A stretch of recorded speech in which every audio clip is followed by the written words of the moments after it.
আমরা পুরীতে যাই, মানে কেউ ট্রেনে করে যায়, মানে সারা রাত ট্রেনে করে, ভালোবাসে। কেউ মানে বাসে এখন করে, উড়িষ্যা যাওয়ার কেউ উদ্দেশ্যে। 4 চাকা গাড়িতে করে। উড়িষ্যায় কি কিন্তু কি দেখবে? ৭৯ বছর বয়সে তার জীবন সঙ্গিনীকে নিয়ে ভ্যানে চাপিয়ে রওনা দিচ্ছেন উড়িষ্যার পুরীর উদ্দেশ্যে। কৃষ্ণনগর থেকে হবিবপুর হয়ে আজ রাতেই আচ্ছা। বলাগড়ে থাকবেন।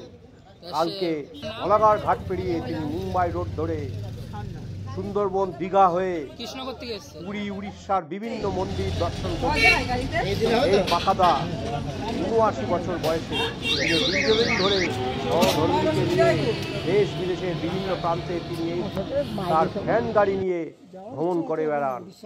ভারতের বিভিন্ন রাজ্য এবং লাদাখ, কাশ্মীর সহ উত্তরপ্রদেশে, বিহার, ঝাড়খণ্ড সহ বিভিন্ন রাজ্যে তিনি তার সহধর্মিণীকে নিয়ে ঘুরে বেড়িয়েছে।